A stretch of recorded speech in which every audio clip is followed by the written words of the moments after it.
31 जुलाई 2025 का दिन आपके लिए कई मायनों में महत्वपूर्ण हो सकता है, क्योंकि इस दिन ग्रहों और नक्षत्रों की स्थिति आपके जीवन के विभिन्न क्षेत्रों पर गहरा प्रभाव डाल सकती है। यह दिन आपके लिए नई संभावनाओं, चुनौतियों और अवसरों का मिश्रण लेकर आएगा, जिनका सामना करने के लिए आपको अपनी स्वाभाविक ऊर्जा, बुद्धिमत्ता और साहस का उपयोग करना होगा। वैदिक ज्योतिष के आधार पर इस राशिफल में हम इस दिन के ग्रहों के प्रभाव, उनके गोचर और आपके जीवन के विभिन्न पहलुओं पर उनके प्रभाव को विस्तार से समझेंगे। ये राशिफल आपको दिन की योजना बनाने, सही निर्णय लेने और अपने लक्ष्यों की ओर बढ़ने में मदद करेगा। आइए इस दिन के विभिन्न पहलुओं पर गहराई से विचार करें और देखें कि ये आपके लिए क्या लेकर आ रहा है।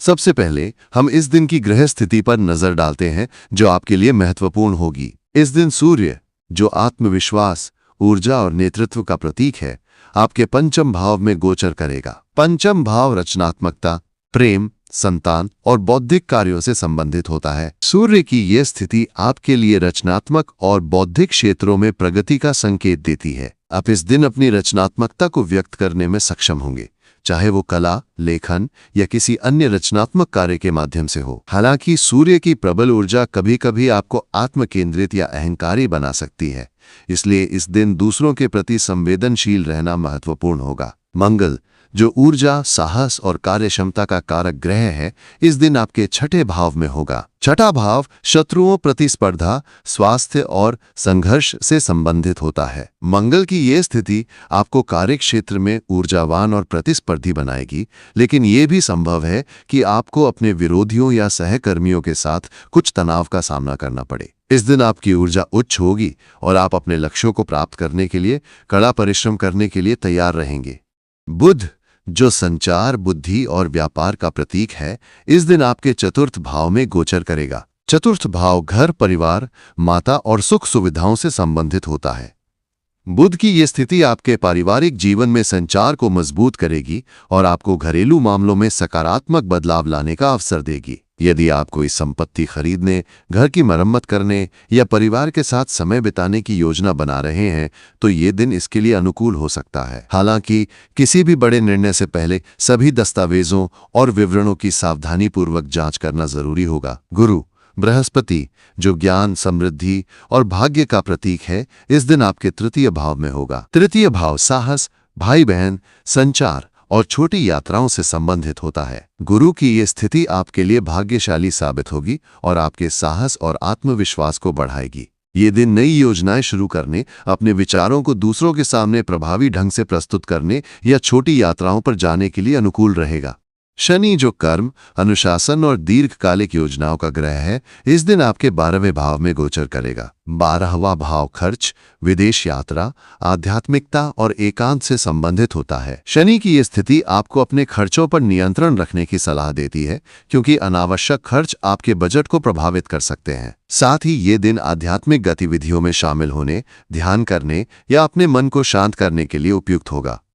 राहु और केतु, जो क्रमशः 11वें और 5वें भाव में होंगे, आपके सामाजिक दायरे और रचनात्मकता पर प्रभाव डालेंगे।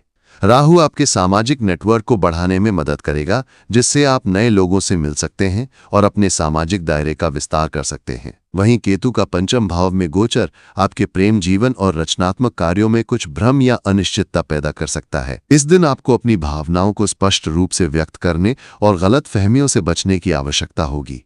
अब हम इस दिन के विभिन्न पहलुओं को विस्तार से देखते हैं, ताकि आप अपने दिन की योजना बेहतर ढंग से बना सकें। करियर के दृष्टिकोण से ये दिन आपके लिए अत्यंत उत्पादक हो सकता है। मंगल का छठे भाव में गोचर आपको कार्यक्षेत्र में ऊर्जावान और प्रतिस्पर्धी बनाएगा। यदि आप नौकरी पेशा हैं, तो इस दिन आपके कार्यों की प्रशंसा हो सकती है और आप अपने सहकर्मियों या वरिष्ठों के सामने अपनी क्षमता साबित करने में सक्षम होंगे। ये दिन उन लोगों के लिए विशेष रूप से अनुकूल है जो प्रतिस्पर्धी क्षेत्रों में काम करते हैं, जैसे कि बिक्री, मार्केटिंग या प्रबंधन।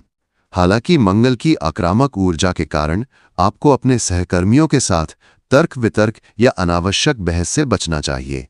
यदि आप किसी प्रोजेक्ट या प्रस्तुति पर काम कर रहे हैं, तो ये दिन उसे पूरा करने और अपनी योजनाओं को लागू करने के लिए उपयुक्त है। अपनी ऊर्जा को सकारात्मक दिशा में लगाएं और जल्दबाजी में कोई निर्णय न लें। व्यापारियों के लिए ये दिन नई साझेदारियों या व्यापार विस्तार की योजनाओं को लागू करने के लिए अच्छा हो सकता है। बुध का चतुर्थ भाव में गोचर आपके व्यापार से संबंधित संचार को मजबूत करेगा, जिससे आप अपने ग्राहकों या साझेदारों के साथ प्रभावी ढंग से बातचीत कर पाएंगे। हालांकि कोई भी बड़ा निवेश करने से पहले सभी जोखिमों का आकलन करना और विशेषज्ञ की सलाह लेना महत्वपूर्ण होगा।